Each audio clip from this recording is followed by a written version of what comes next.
For me, living well means having a sense of purpose. And to me, that entails doing work that makes your community better. And it could be your local community, it could be your global community, but really using your assets, the gifts that you have as a human being, your passions, your interests to contribute those gifts to your community and live with that sense of purpose.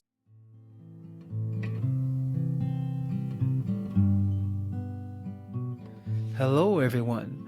Welcome to the Reflections on Living Well podcast, where we explore perspectives on the good life in the 21st century. I am your host, Broderick. I hope you enjoy this conversation.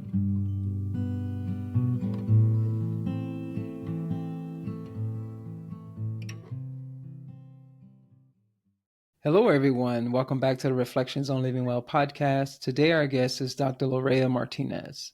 Lorea is the award-winning founder of Heart in Mind, a company dedicated to helping schools and organizations integrate social emotional learning in their practices, products, and learning communities.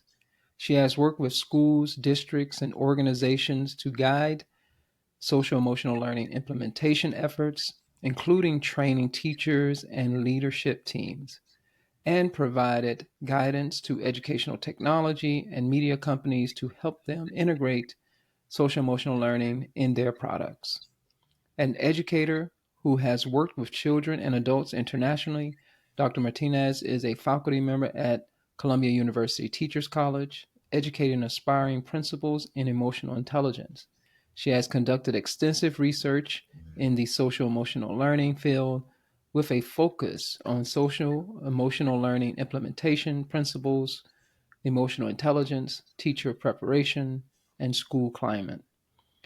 She frequently blogs about how to incorporate social emotional learning in teaching practices, leadership, and parenting.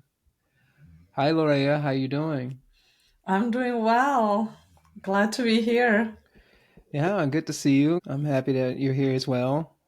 We're going to have a fun conversation exploring what living well means. There's a lot going on in the world, and it's good to just take the time to have this type of conversation exploring the good, the potential for the good at least, and seeing what your thoughts are and seeing what we can come up with in this exploration together. I know I just read that bio, but I still like to ask guests to briefly introduce themselves.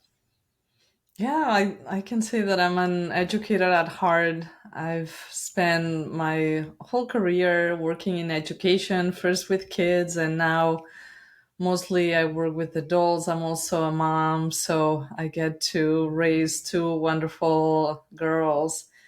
And I believe in the power of human beings for growth and development. So I am committed to helping others grow, in this case, their social emotional skills.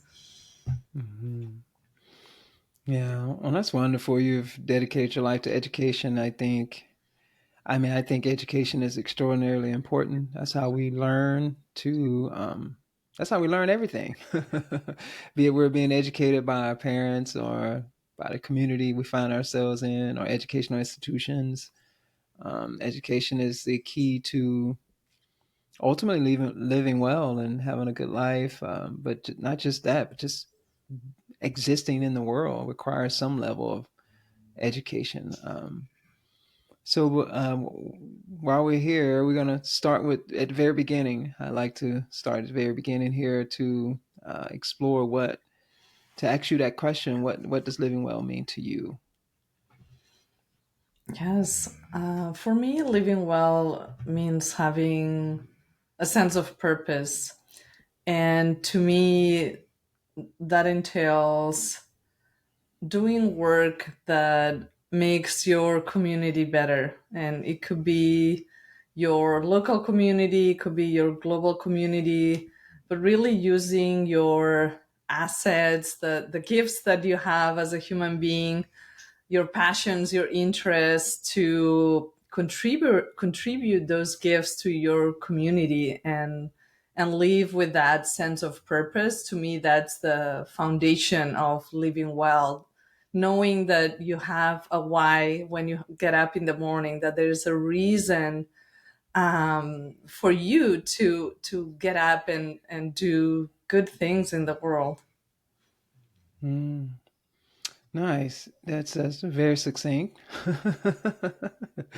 Yeah, let's unpack that a little bit more. So I'll just tell me a little bit more. Can you unpack that a little bit more?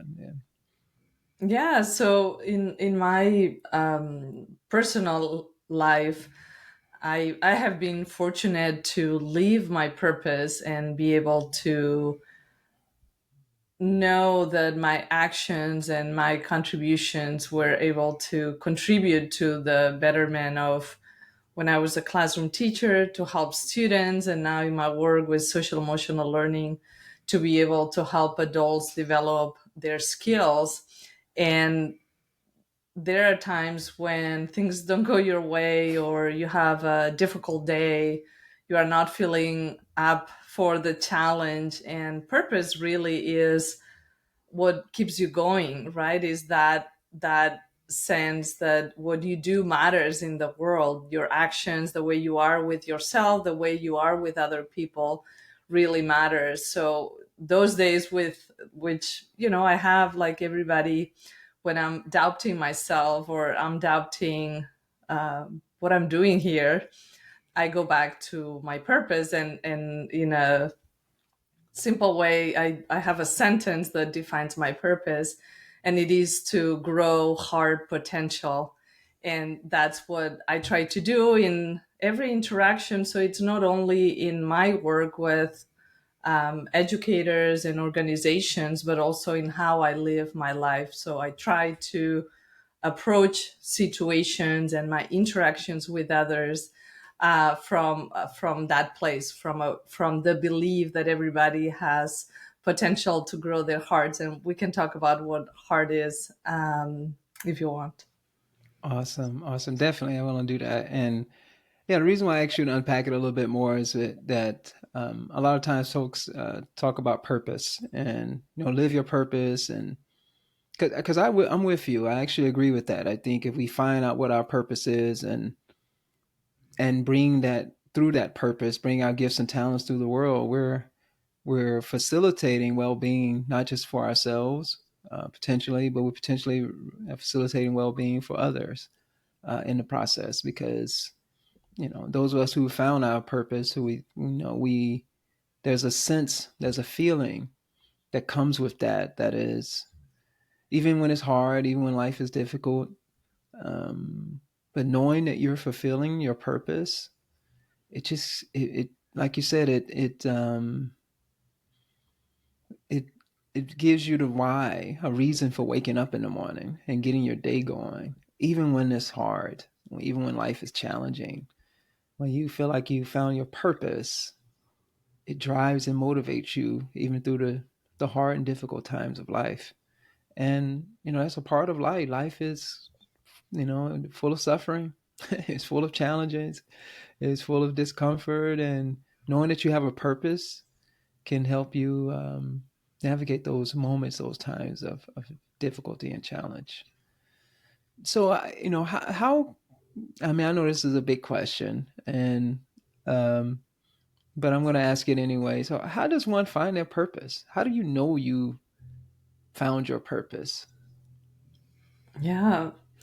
Um, well, I think you feel that you have found your purpose, but I think there's a process that I teach to educators where there's a first step where you really look inwards and you try to identify your strengths, your talents, the things that bring joy into your life, your interests, your passions, right? The things that internally they really move you to action.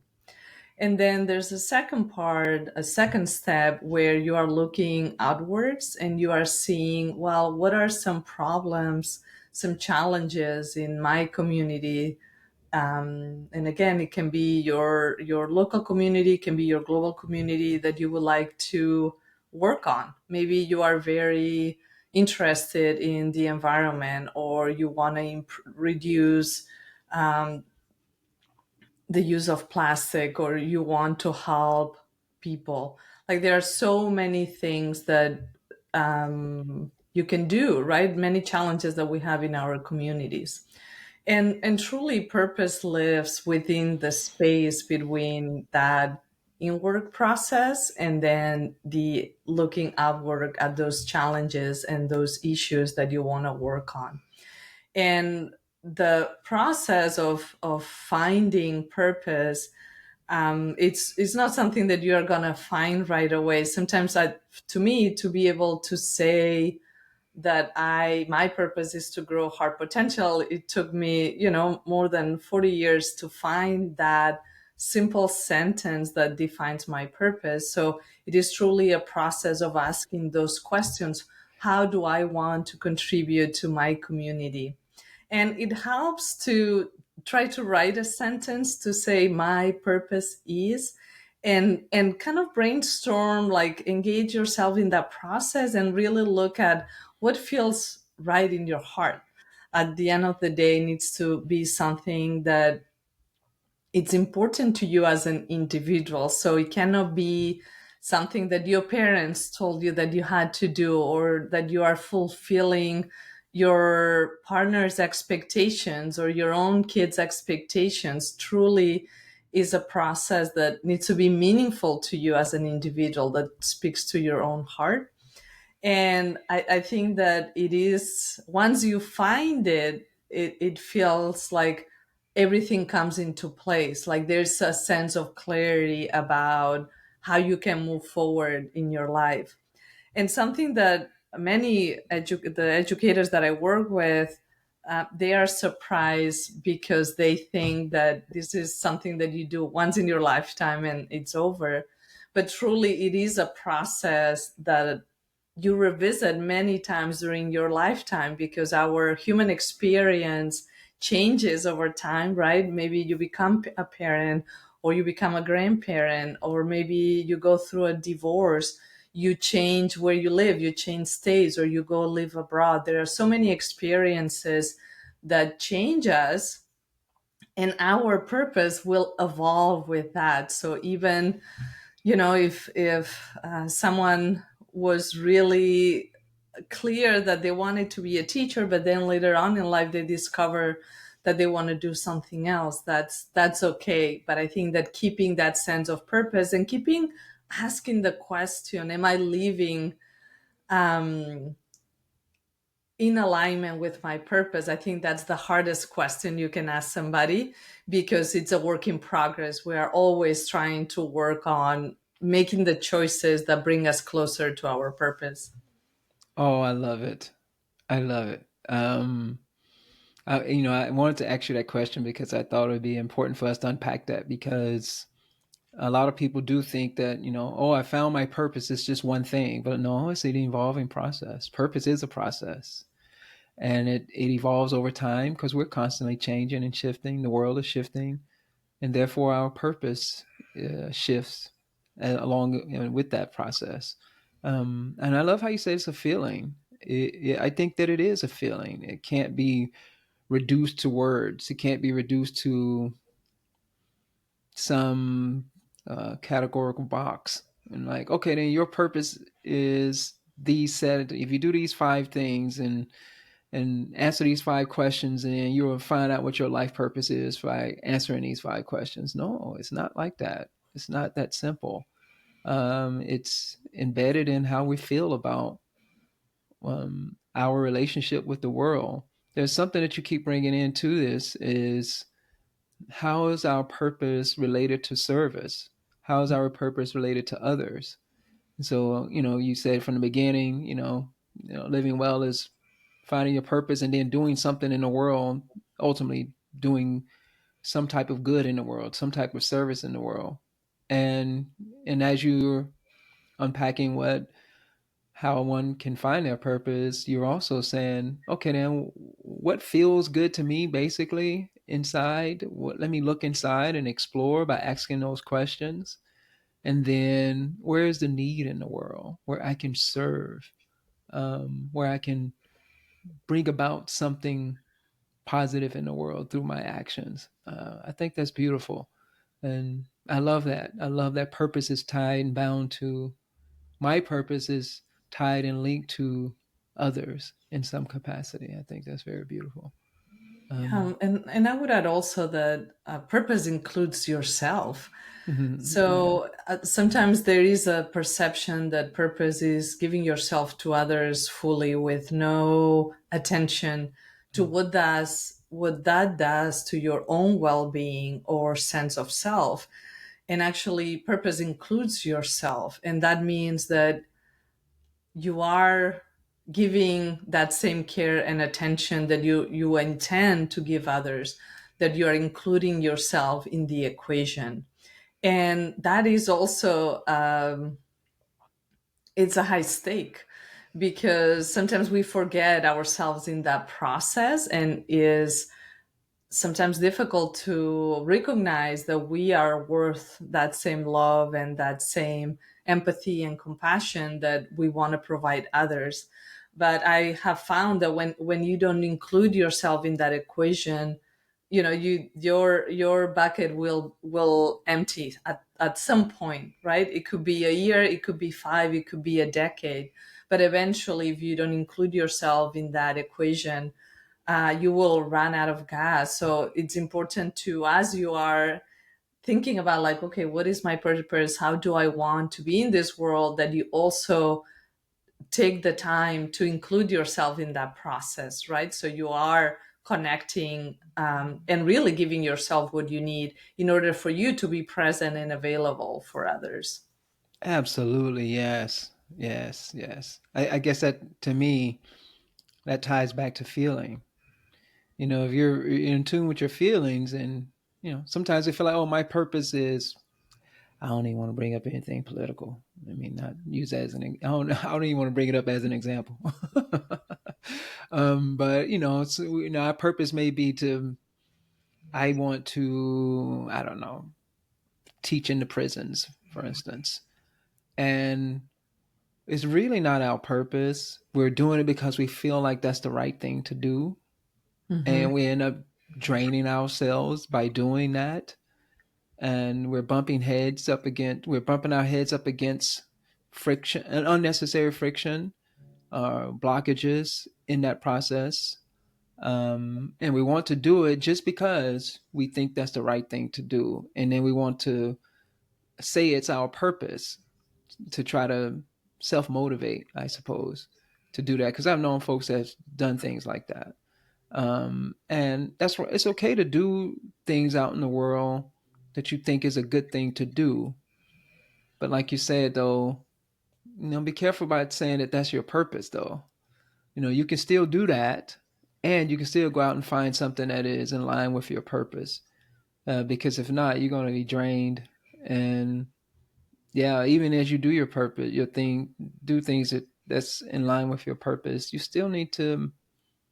I mean, I think you still need to be in tune with your feelings throughout Right. all of that. Because if not, we're going to burn out. We're not going to be able to serve. We're actually not living out our purpose because I don't know, we're in a situation where we're angry or upset, or we can't give as much because we haven't done the Uh, self care that's necessary. Yeah. That requires that sensitivity. And I think a lot of what you're doing around social emotional learning requires some sensitivity to one's feelings because when we talk about emotions, it's not just a cognitive thing. It's something that's bound to our feelings, that's embodied. Can you say a little bit more about that, about emotions and emotional intelligence, since you've done so much work on that? yes, I would say that I don't know how many inches are between like your heart and your brain, maybe, I don't know, 10, 12. But that's like the hardest distance to cover. Um, we live in Western society. We have been very much conditioned to give priority to our thoughts, right? Like that's the main the thing that it's almost like that makes us human, when we are able to think and express our thinking and communicate. So when we develop our emotional intelligence, we are saying, well, that is the part that helps us to solve emotional problems, right? If you think about intelligence as our ability to solve problems, right? If you have mathematical intelligence, you can solve math problems. When you have emotional intelligence, you can solve emotional problems. And we know that they are unavoidable, right? Because we live in society, and any relationship, any interaction, any opportunity for connection can bring emotional problems or challenges. So, truly, when we look at emotions from that perspective, we say there are no positive or negative emotions. And when in positive psychology, there's this differentiation, and negative emotions have almost like a bad reputation. But when you look at emotions from that perspective, what happens is individuals tend to move away from them, right? So we say, oh, anger is a negative emotion. So people process that and they interpret that as, oh, anger is bad and I better not show any anger, right? But what happens is that emotions are truly signals that our body produces to say, hey, I'm here, pay a little bit of attention, there's something wrong. And you need to pause, slow down, and see what's happening, right? It's information that our body gives us in order to make better decisions. So it's almost like a change of paradigm when we look at emotions from that perspective, because we engage in a process of really honoring our experience and the different emotions we may feel as we go during our day.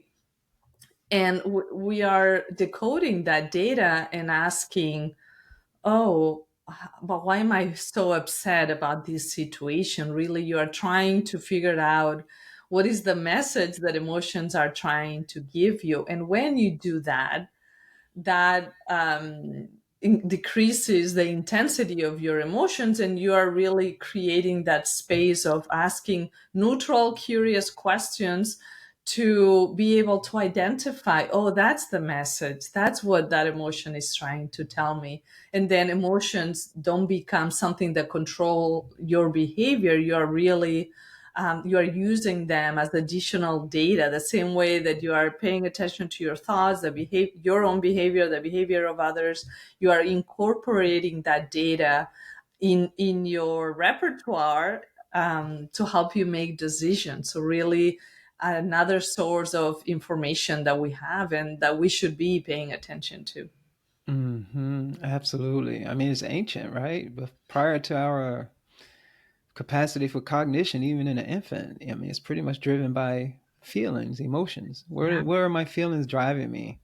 And as we become adults, we get this capacity for metacognition, to self-reflect, to have self-awareness, and we tune into our feelings. And how are these feelings? Um, where are these feelings coming from, and what are they trying to say?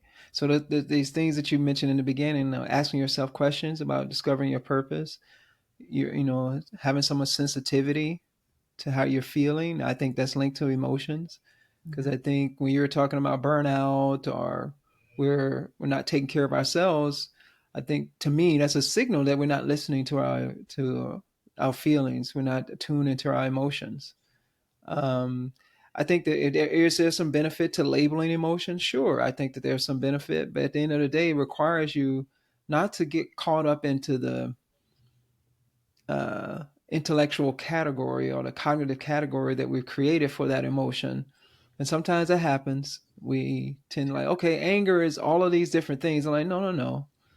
You're pointing to anger by describing it with all of these words, but anger is something you have to feel. Mhm. And joy is something you have to feel. I can describe it, but if I describe joy to you, I can never tell you what that joy really feels like, what it really feels like in this moment and in this particular context. And it's going to be joy may feel slightly different in a different context. I think when we don't do what you're suggesting, and when we don't tune into and listen and try to understand where our emotion is guiding us, what is it trying to say to us, and start to ask ourselves questions, and then experiment. Okay, then I'm feeling this way. Let me go over here and try this thing. Okay, that didn't work. That's not. I guess my emotions wasn't pushing me in that direction. Let me go and try something else, and let me ask myself another question. Um, I think that's, to me, that's directly related to or similar processes for discovering what our purpose is, and how to fulfill our purpose is having that level of sensitivity and awareness so that we can ultimately live a life worthy of living, I suppose. Yeah, and I think going back to this idea of a life worth living is full of emotions, right? And even emotions, I know for myself, the hardest moments in my life have been the ones where I've learned the most. I've learned the most important lessons, right? Because it was difficult, because maybe I was out of my comfort zone, maybe because I thought that there was no way forward. Like I didn't see myself having any options. I felt stuck. Those were the moments where I learned the wisest lessons in life, because there is a different level of awareness when things become like that, when you are in that situation where you are almost losing sight because that you are overwhelmed by some of that experience, but then you come to the other side and then you are able to reflect on it and realize, wow, but sometimes you realize, oh, that I was much stronger than I thought, or I thought that experience will crush me, and then you overcome and you are able to move forward, and those experiences change you, and that's okay. I think that it's the lesson, like what do you learn as you are going through life. And I think going back to your idea of awareness, I think having that awareness is so powerful, because you can look back at your life and look at those moments, and you might still experience some of that hurt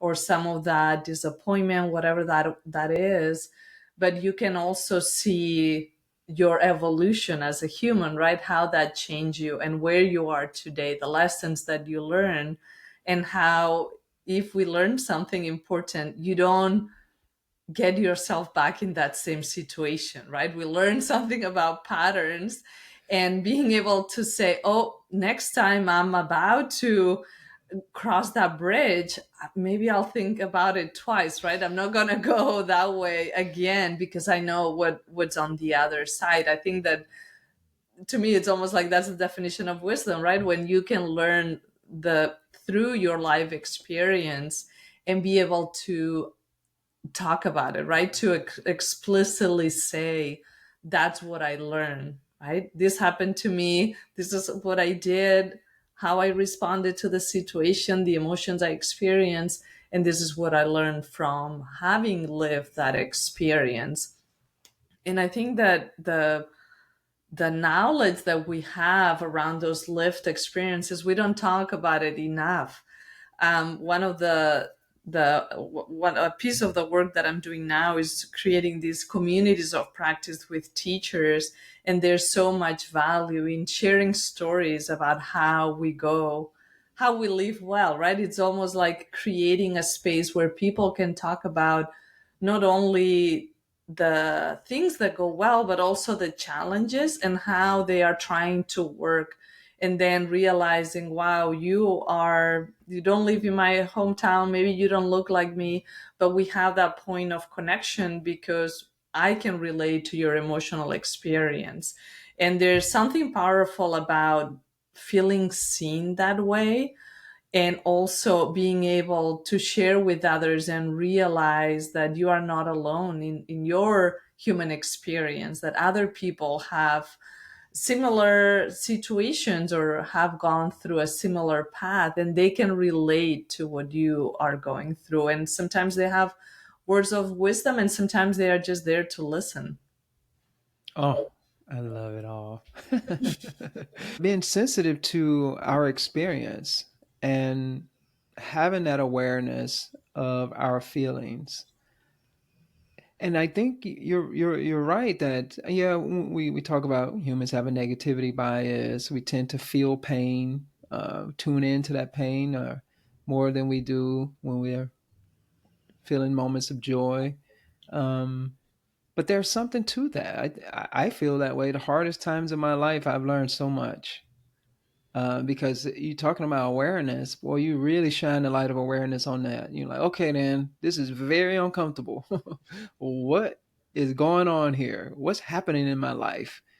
I'm a mess and I don't feel great. And I want to resolve this in some capacity, or I want to understand why am I feeling this way, and let me really shine the light of awareness on this. And then, you know,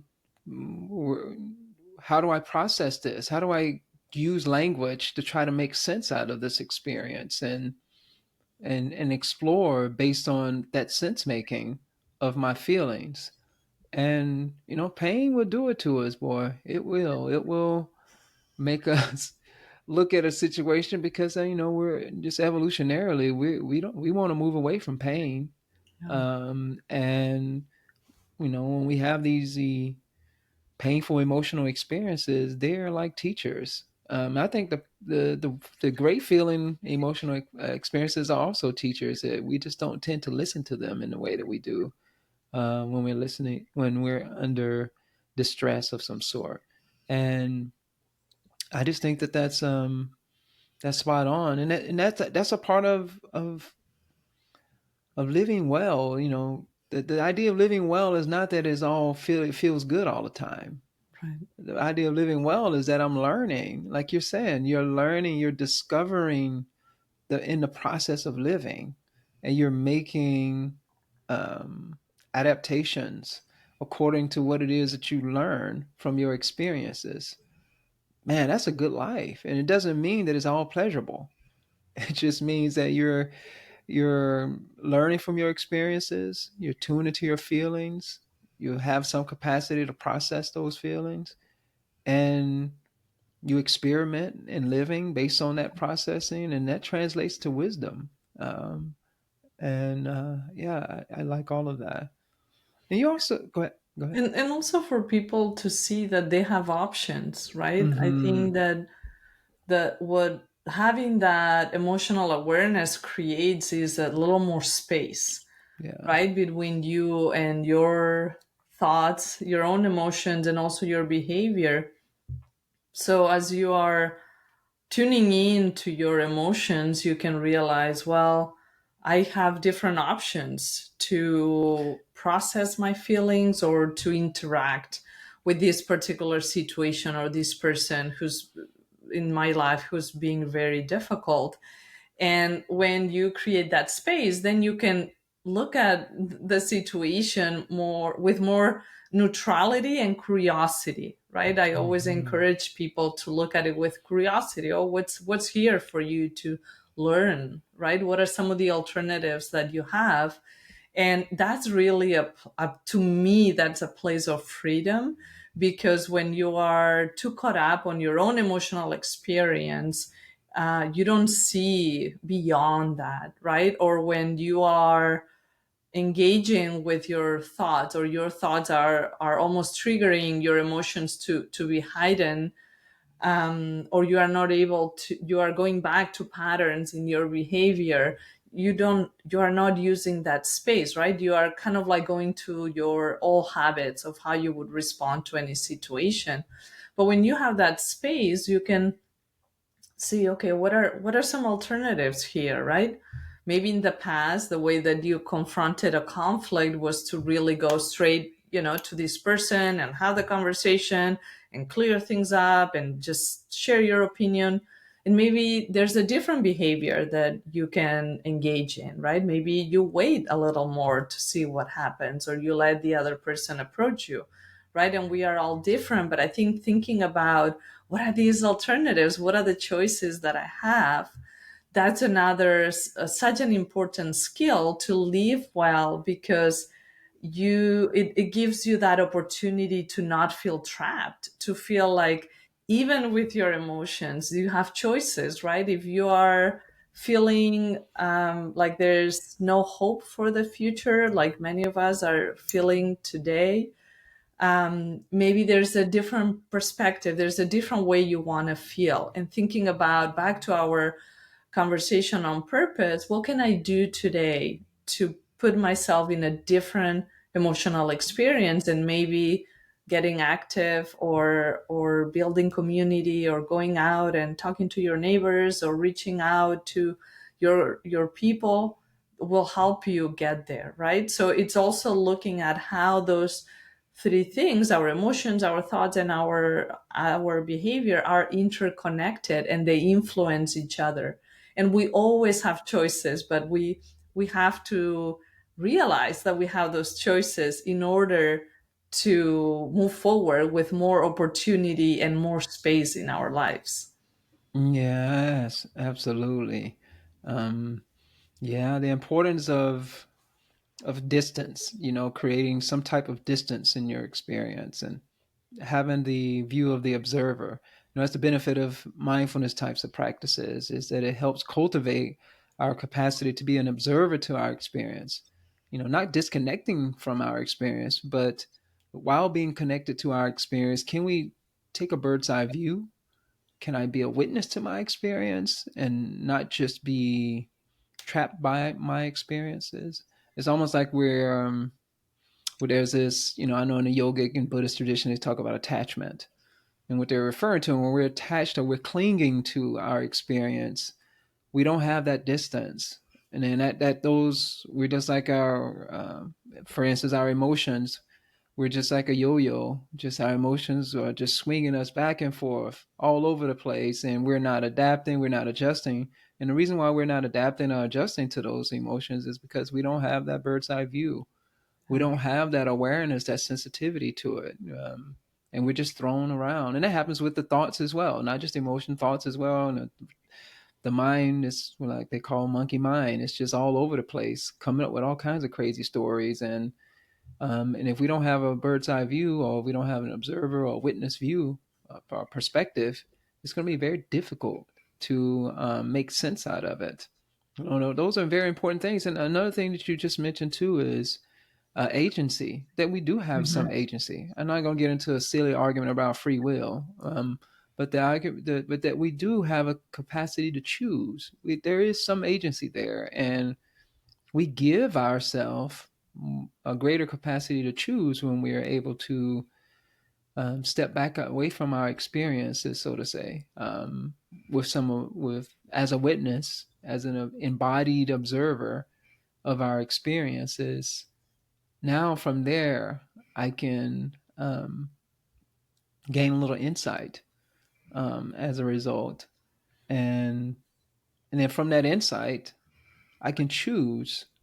I can make a different choice, possibly, whatever it may be. I have options available to me, like you said, and recognize. But you got to recognize that there are options available, and how do I apply my agency, my will, and all those things are.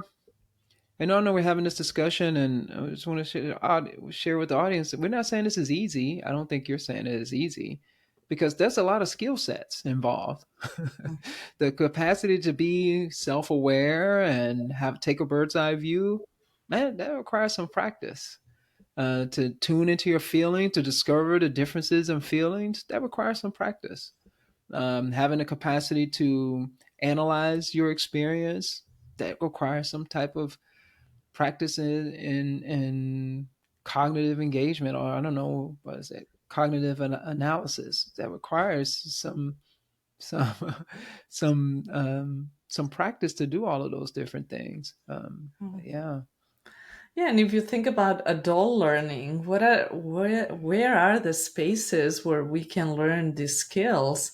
And that's something that, to me, as I did my work in the social emotional learning field, that's the piece that kept me up at night. I'm like, we gotta teach these skills to the adults, right? If these are skills that we are trying to give our students and the children and young people in classrooms today, how are we asking adults to teach these skills that if they don't have them themselves, right? You Mm-hmm. cannot teach what you don't practice. Yes. So in my own experience, I've learned so many of these lessons by trial and error as an adult, right?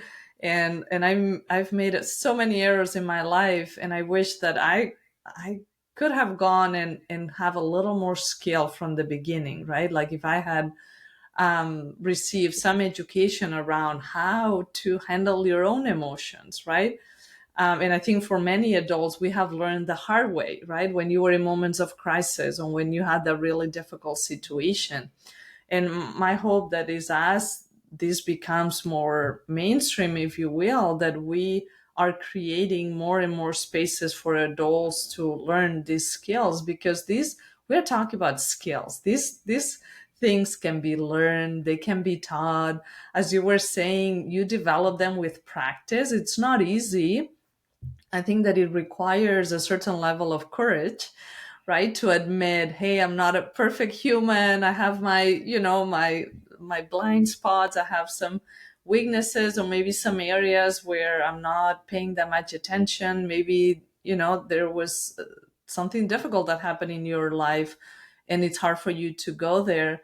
But I think that as a general education, right? This should be part of our upbringing, and something that it would make a healthier, more connected, more compassionate society if we all had these skills. Because another aspect of, I think that we have talked about our emotional awareness and the choices, and I think the other part of this is empathy, right? When you have that connection with the emotions of others, it's easier to do when you are clear about your own feelings, right? Then there's a little more space there for you to see the emotions of others without feeling overwhelmed.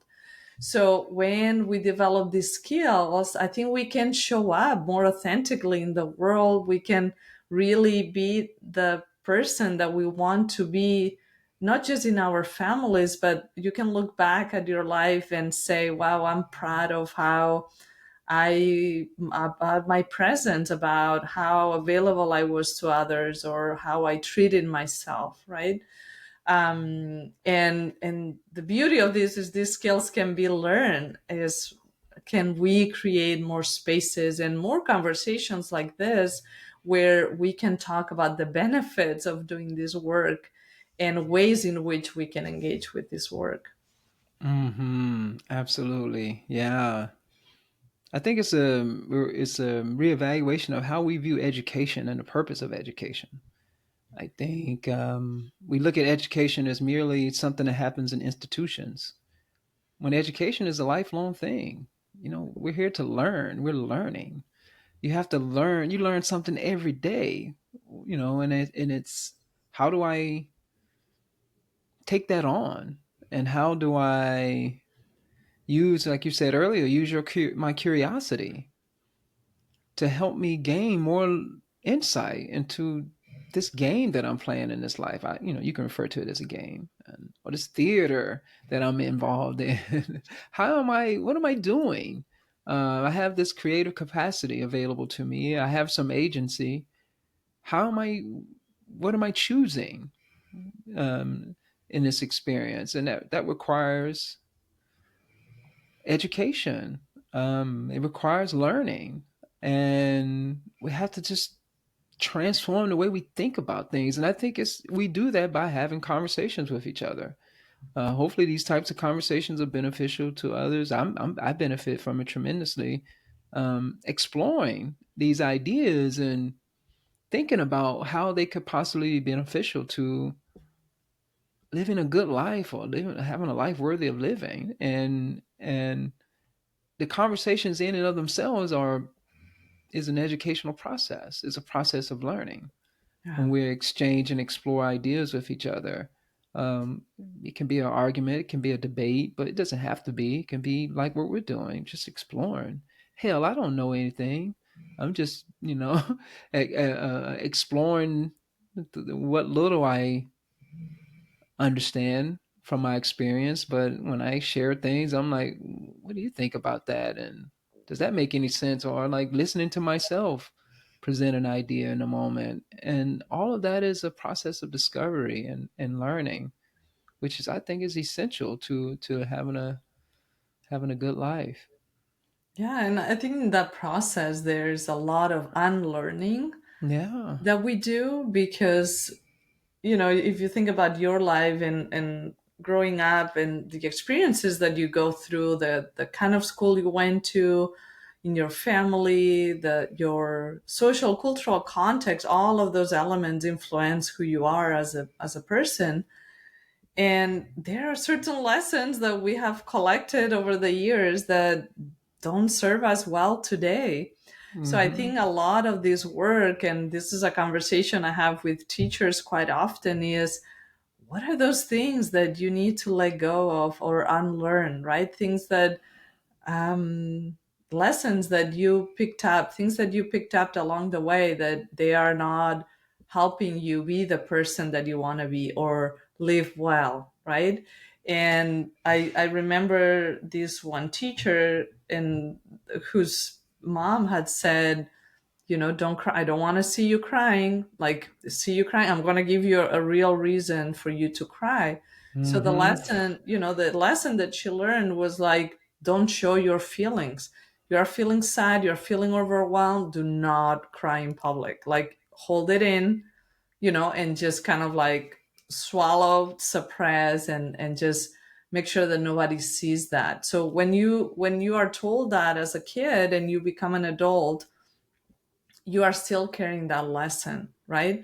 And again, it takes courage to say, wow, that's something I picked up and it has impacted me in these ways. Like, I'm not open with my emotions, and I don't, in a professional setting, I will never share the real me or what I'm feeling inside, right? And what that creates, it creates a false discourse about how things are going, right? And particularly in schools where like teachers have high levels of stress, they are dealing with so many situations, they are trying to support students, academic, social, emotional learning, and they need a space where they can talk about the challenges of this work. And when you that's the lesson that you learn as a kid, you are carrying that as an adult.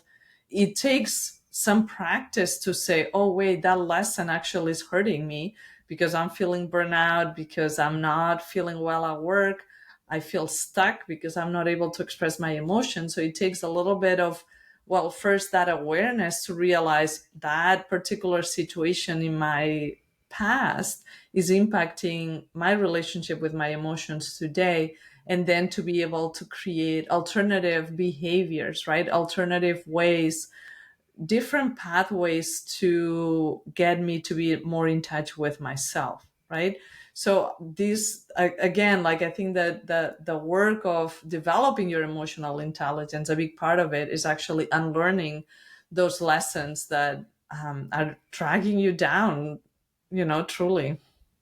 Oh yeah, so beautiful. Yeah.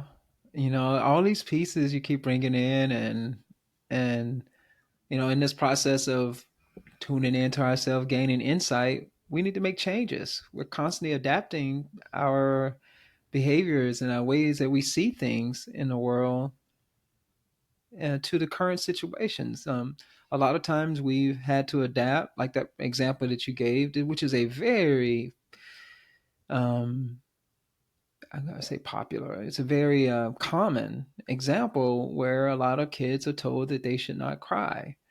And of course, the kid is not going to cry, especially if the parents say, I'm going to give you a good reason to cry. Oh, I've heard that one. I'm going to give you a good reason to cry. And so in that context, it made a lot of sense. Like, you know what? I got to shut down my feelings, because if I don't shut down, it's much more painful for me to express my feelings than it is to shut them down. So I'd rather shut them down. And so it was useful in that context, but it becomes a habit. And when it's, a habit is subconscious. And later in life, those habits are, that's a part of our program, and that are still, that we're, we're still programmed by those things and operating by that programming, if I'm saying that correctly. And so, yeah, it takes a lot of, it takes, again, awareness, sensitivity, a will, curiosity, an openness, um, a capacity, a context where you can explore and bring these things out. And I want to bring that into this, because we've kind of touched on the emotional and learning aspect of a lot of work that you're doing, and you've also brought in the social part. But I want to bring in that part as well, because I think one of the spaces that we can transform education, and I think that, I'm involved in some community of practice stuff with educators as well, and I think it's amazing what happens when you create a container and a space for people to share their experiences, um, with each other. They learn from each other. Can you? I won't say much. I'll say something after you on this. Can you say a little bit more about that social piece where, um, that learning can take place, and the value and importance of being in relationship with others? Yeah, I think that these skills really develop in deeper ways when we do the work in community. So as we are coming together with the honest commitment to be the best version of ourselves that we can be, right? With an open commitment to grow skills, to learn something new. And we are able to do that and come to a space with other people. I think two things happen. One is this idea of shared humanity, that you can come together into the space and see that you are part of something bigger, because your experience is unique to you, but it is shared by others. So I think that it both emphasizes your individuality, so it makes space for the unique gifts that you bring into that community and your individual experience. And at the same time, it builds that sense of belonging, because you can connect with others at that emotional level, because emotions are universal, so we all have some experience with the same emotions. So from that perspective, that sense of community also is practical, because I have gone through something similar, and respectfully, I may ask you, oh, would you like to hear some suggestions?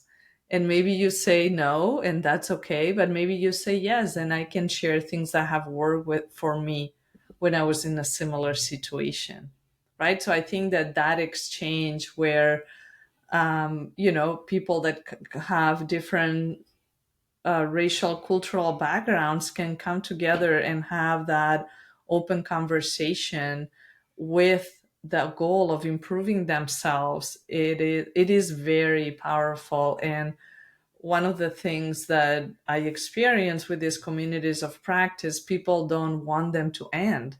They have a beginning and an end from a time perspective, but people want to continue. And again, that's why I believe that people are thirsty for this kind of community space, where at the end of the day, people can come as they are. They can be human in that process. And of course, it requires good facilitation, as you know, because you are also an educator. It requires people to feel safe to share and create that space. But I think organically, if you are coming into the space organically, you want to create intimacy for yourself so you can share your piece, but also to hear what others, have to say about that experience or that same skill, or how it was for them to practice. And I know for many of these educators, they went back to their classroom and they said, wow, now I have more tools to connect differently with my students. And that's the beauty of it, right? That's like, that's almost like the positive side effect of this work. We start with the person, the individual, but we know that when we have, in any context, when we have individuals that are well, meaning they have the tools to face the challenges. It doesn't mean they are not going to have difficulties. What it means is that as an individual, you have tools to face what's put in front of you, and also you can connect with others in deeper ways because you are creating and bringing more awareness into your life and being more intentional about the choices that you make in your life. So the ripple effects, I think, go beyond the community space, although the community is valuable in itself. But then you can see how it extends to, teachers' classrooms, but also their personal lives, and which means we have healthier communities in the long term. Absolutely. Yeah, it's awesome, isn't it? I think that's an educational space. I think that that's a place of learning when we create the conditions for learning from each other, sharing our experiences, our challenges, our the moments of joy, um, all of it. And I think, and how do we relate to those? How did you relate to that experience? What was that like for you? Maybe I can learn something from that experience, and it requires all those pieces: curiosity. I feel like these things are necessary. I don't care if you're reading a book, you're having a conversation with someone else about at least their very well thought out ideas. And or when you're looking at you listen to this podcast, it's almost like you're having a conversation with us, exploring in your own mind as you vicariously have the conversation. So I think it's a necessity that we interact with each other and we learn from each other and we extract wisdom from each other, because it does have that trickle down effect, or that expanding expansive effect, that it's not just affecting us, it's going to affect my relationships beyond that conversation. And I think it affects us on a deeper level as well. Just I think that the universe is one way of looking at it. Just one way is that in this field there are habits, and everything that happens can initiate a habit. And the more we do something, we're influencing the greater mind, or I don't know what you want to call it. I mean, you can look at it from a union perspective. What is it? The collective unconscious, or I don't really care what model one may use, but I think that just doing these types of activities, it has an effect beyond. When I say activities, conversations, it has an effect beyond just the container of those particular conversations.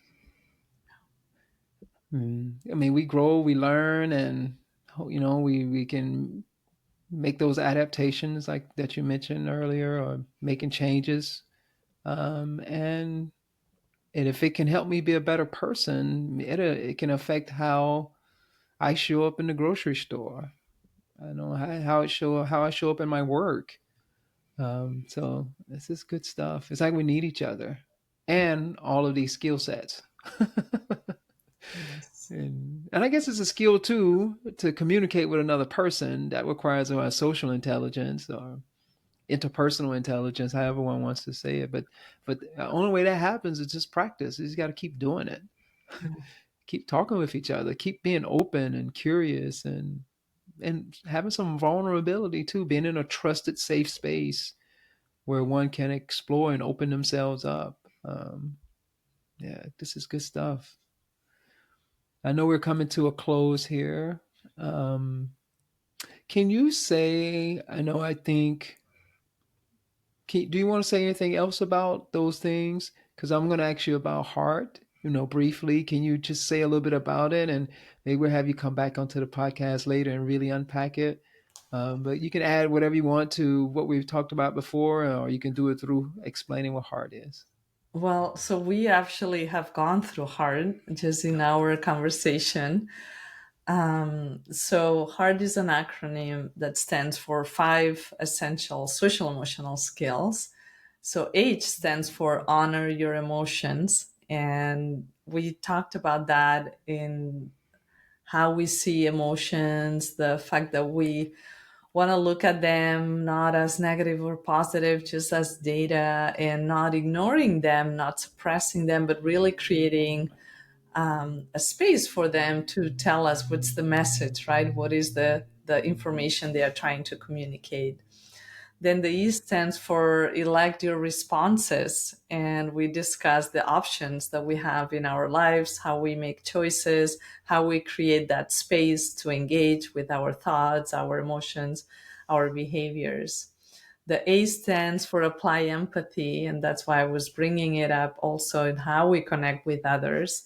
And in my model, empathy includes self empathy and self compassion. So that's could be another whole conversation about how we practice self compassion. The R stands for reignite relationships, and I think we discuss how these communities of practice are places where people can come together and be in community with others, and relationships are truly an element that sustains our energy, it sustains our motivation, it sustains our souls in a way. So it's an important part of practicing this emotional intelligence. And then the T is transform with purpose. And we started our conversation with purpose and making choices that are aligned with that sense of why, with that contribution that we want to make into this world. So really, our conversation has been a walk through hard, even if we didn't spell it out from the beginning. Love it. Oh, I love that. That's awesome. I think, yeah, all those pieces are so important. And, like you said, we can go for hours unpacking each one of those even further. Yeah, I've really enjoyed this conversation. A lot of what you've brought to the table is so important.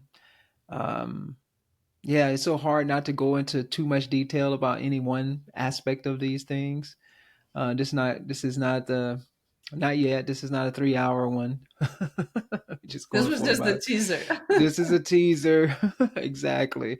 And I love this stuff. I haven't talked about it in this way, in this detail, in a little while, and so it was fun to do that with you, and yeah, and explore. And again, I do this often with the audience. Like, again, when I say I don't know anything, what I mean is I don't know what I'm gonna say, or the certain date, certain. I mean, some days are different, and the way my mind works, I have like my mind is like going crazy, and when I'm trying to find the right word, my mind is going like, no, no, no, very complex thinker, um, and sometimes it's hard to find the right words. But I'm saying that to say I am figuring it out as I go in the conversation. I think I'm not trying to do this. It's just me. I'm interested in learning. And in when we're in conversation with someone, it's okay to stumble along the way. I'm not trying to intentionally stumble on the way. Trust me, I don't like it. I'm very judgmental on myself when I hear myself talking, because I'm like, you're not as clear as I want you to be, etc. So, but I don't mind it because I know what's going on inside of me. I'm learning as I am engaged in the conversation, and it's not about having it all right. Sometimes I say stuff, I'm like, I didn't mean to say that. Where did that come from? I'm like, I didn't mean to, where did that come from? I don't know what that is. And then I'm like, okay, I can go back and reflect on that. Or, Yeah. So try to model that conversations are spaces for learning, and it is an educational space, even if it's just two people having a conversation. Imagine multiple people having a conversation and exploring various ideas. It's a space for gaining some insight that can hopefully help us live better lives, live a life worthy of living. Yeah. Are there any final words that you have for us? Yes, I would tell your audience that, again, these skills are learnable. Anybody can practice them and develop them. And it's never too late to start. Like, even if you feel like, oh, I'm too old for this, or I've already done it, it's never too late to start. You can start just with simple questions. How am I feeling? What are my options? How are other feelings? What is my purpose, right? Simple questions that can help you guide your day. So don't be shy and give it a try. Awesome. Back to curiosity, huh? Thank you so much, Lorea, for. Did I say your name correctly? You did. Thank Lorea, you. okay. Thank you so much for sharing your insights, your wisdom with us. And I look forward to us communicating again. I would love to have you back on the podcast. And yeah, let's unpack heart a little bit more. Happy to. Thank you for having me.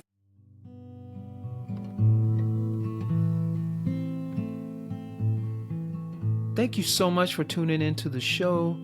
I hope this conversation has inspired you to reflect on your own views of the good life. If you enjoyed the show and want to hear more inspiring and thought-provoking conversations, please follow, write a review, and rate us on your favorite podcast app. If you are tuning in on YouTube, please hit that like button and subscribe. Your support is very much appreciated.